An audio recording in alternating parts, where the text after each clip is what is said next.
Salut tout le monde, j'espère que vous allez tous bien. Et aujourd'hui, on va voir comment vous pouvez obtenir un ventre plat très rapidement. Je ne vais pas vous parler d'alimentation, je ne vais même pas vraiment vous parler de sport. Ce dont je vais vous parler, c'est de 2 exercices qui vous permettront de cibler les différents muscles qui vous permettront d'avoir un ventre plat. C'est parti. Pour avoir un ventre plat, c'est assez simple, il vous suffit de renforcer le transverse. Il est toujours contracté, il nous permet de faire des transverses de force entre le bas du corps et le haut du corps. Il nous permet aussi de protéger le bas du dos et au plus il est tonique, au plus votre ventre sera plat. Donc il suffit de le renforcer, il suffit de le rendre plus tonique pour avoir un ventre plus plat. Donc c'est très simple, très rapide, mais c'est pas toujours évident. Et donc aujourd'hui, on va voir comment vous pouvez le renforcer, le rendre plus tonique, sans mettre en danger votre dos, vu que le transverse protège le dos, et sans perdre votre temps, parce que c'est très difficile de bien isoler ce muscle transverse, vu qu'on n'a pas l'habitude de le sentir travailler.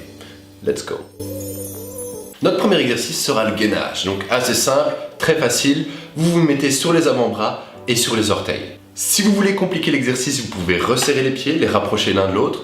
Et si vous voulez faciliter l'exercice, il vous suffit d'écarter les pieds ou alors de poser vos genoux au sol. Quand vous réalisez du gainage, il y a 2 choses super importantes. La première est de faire en sorte de conserver un léger creux dans le bas de votre dos. Ici, dans mon cas, j'ai un creux un peu plus majoré que la grande majorité des gens parce que naturellement, quand je suis debout et quand mon corps est dans une position physiologique, c'est-à-dire par défaut ou normale, j'ai naturellement un creux un peu plus prononcé au niveau du bas du dos. Il faut voir comment vous êtes. Si vous avez naturellement un creux plus prononcé au niveau du bas du dos, ce sera normal que vous creusiez un peu plus quand vous faites du gainage. Le but ici est de renforcer le transverse dans une position qui est semi-physiologique. Je dis semi parce que vous êtes dans une position horizontale au lieu d'être verticale, et je dis physiologique parce qu'il est important qu'on garde la position de votre colonne vertébrale quand vous faites votre gainage. La deuxième chose à laquelle il va falloir faire attention lorsque vous faites du gainage, c'est le fait d'avoir vos épaules juste au-dessus de vos coudes. Si vos épaules sont devant vos coudes ou derrière vos coudes, vous n'allez pas avoir la même sollicitation. Donc faites toujours bien attention à ce que vos épaules surplombent vos coudes pendant tout l'exercice. Si vous n'avez pas l'habitude de faire du gainage, il est fort probable que cet exercice soit un gros challenge pour vous. Parce que le but quand vous faites du gainage, c'est pas de tenir le plus longtemps. Ça, honnêtement, en tant que kiné, je m'en cogne. Enfin, c'est toujours un plus, mais je m'en cogne. Mon objectif, c'est de faire en sorte que vous teniez la position correcte le plus longtemps possible. Souvent, les gens lâchent leur position après 10 secondes. Et je le vois parce que leur bas du dos diminue un petit peu comme ça. Mon objectif, c'est de les mettre dans la bonne position et une fois qu'ils sont dans cette position-là, de les garder le plus longtemps comme ça. Si vous sentez que vous commencez à perdre la position, arrêtez l'exercice, ça sert à rien d'aller plus longtemps, votre transverse est sorti de l'exercice et maintenant vous êtes en train d'utiliser votre dos et tous les autres muscles pour compenser la faiblesse de votre transverse. Le point positif est que si votre transverse lâche rapidement, ça veut dire que vous allez pouvoir facilement le renforcer et donc facilement avoir un ventre plus plat. Donc le gainage, vous pouvez en faire tous les jours, surtout si vous voulez avoir rapidement un ventre plus plat, il faut en faire tous les jours. Combien de séries en faire, ça va dépendre de votre entraînement. Combien de secondes tenir, ça va dépendre de votre entraînement. Ce que je vous conseille de faire, c'est de commencer par 6 séries de 10 secondes. Ça, la grande majorité des gens arrivent à le faire et à tenir la bonne position pendant ces 10 secondes-là. Si vous arrivez à facilement le faire, vous pouvez passer à 15 secondes, 20 secondes, 25 secondes, 30 secondes. Essayez toujours de faire 6 séries. Dans tous les cas, c'est très peu. 6 séries de 30 secondes, ça va pas vous prendre beaucoup de temps, ça va vous prendre 3 minutes. Donc c'est pas grand chose. Essayez de le faire tous les jours. Vous pouvez le faire au matin ou vous pouvez le faire au soir. Vous pouvez le faire le matin et le soir. Vous pouvez le faire pendant votre temps de pause de midi. Vous pouvez très bien faire 3 séries au matin, 3 séries au soir. Le but est d'avoir le volume total de gainage réalisé par jour. Peu importe que ce soit une série au matin, une série à 10h, une série midi, etc., etc. Gardez tout de même toujours bien en tête que le but est de faire un gainage de qualité. Le but n'est pas de faire un gainage de quantité. Il faut que cette position soit la bonne. Comment faire en sorte qu'elle soit bonne? Vous pouvez vous filmer, vous pouvez demander un feedback aux gens autour de vous, vous pouvez demander un feedback au niveau de votre coach. Ayez toujours la bonne position les gars, sinon vous allez vous blesser, vous allez apprendre de mauvais patterns au niveau cérébral. Faire gaffe à ça. Notre deuxième exercice est le vacuum. Donc lui, c'est lui qui va vraiment vous permettre de perdre plus de centimètres de tour de taille le plus rapidement possible. Le principe est simple, le but est d'inspirer le ventre vers l'intérieur au maximum. Idéalement, vous allez sentir une brûlure au niveau du ventre à l'intérieur et ça vous indiquera que vous réalisez l'exercice de la bonne façon.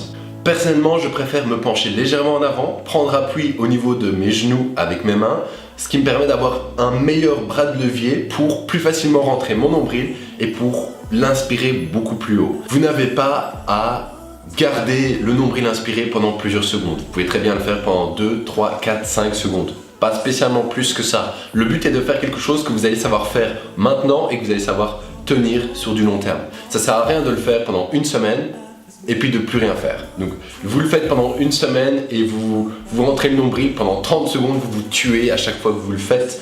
Après une semaine, vous êtes dégoûté, vous arrêtez.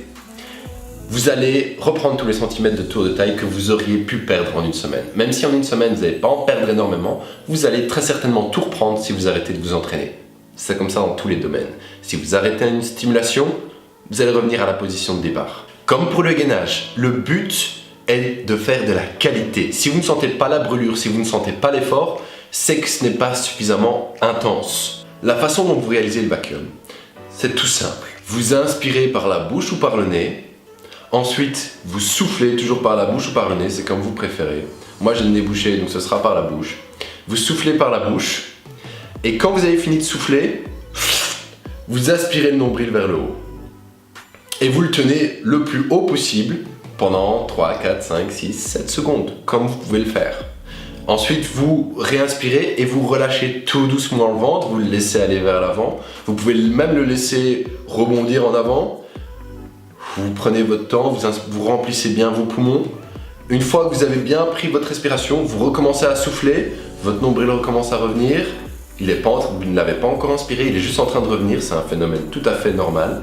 Vous soufflez, vous soufflez, vous soufflez, vos poumons sont à plat. Hop, vous arrêtez de respirer et puis vous aspirez. Et vous pouvez réaliser ce processus-là plusieurs fois jusqu'à ce que vous dites ok, j'ai besoin d'une pause.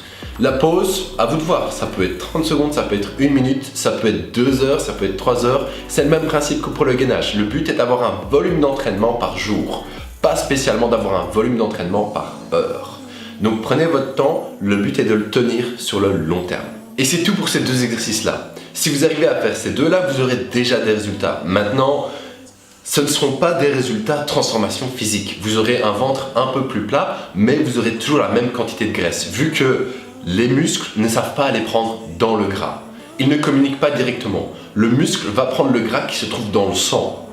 Et les cellules graisseuses, la graisse sous-cutanée, celle dont on veut se débarrasser, elle doit d'abord... Le cerveau doit d'abord réaliser que, ah ok, il faut que je perde du gras, donc je vais aller puiser dans les graisses sous-cutanées, je vais aller les mettre dans le sang, comme ça le muscle pourra venir les prendre. Et c'est juste à ce moment-là que le muscle utilise le gras qui se trouvait dans les graisses sous-cutanées.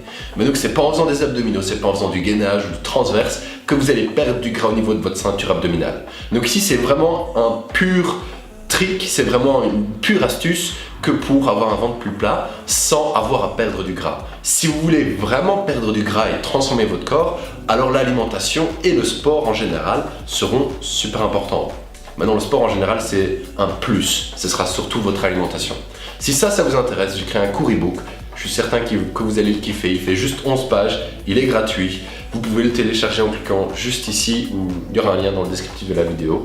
Et en gros, dans cet e-book-là, j'aborde avec vous l'alimentation et comme quoi il n'y a pas forcément besoin de se priver et c'est pas si compliqué que ça que de perdre du gras. Il faut juste trouver une technique qui marche pour vous, un plan alimentaire qui marche pour vous, qui est facile, qui est agréable. Et ça, il suffit de le tenir sur quelques semaines, quelques mois pour obtenir les résultats que vous voulez. Et donc c'est beaucoup plus simple et plus rapide que ce qu'on pense en général. Donc allez jeter un œil à cet e-book là. Et donc c'est tout pour cette vidéo d'aujourd'hui. J'espère qu'elle vous a plu, j'espère que vous parviendrez à utiliser ces deux exercices là pour avoir un ventre plus plat et que vous irez jeter un œil à l'e-book. Il est gratos. Donc on se revoit très bientôt sur la chaîne. Tchuss. Peace out.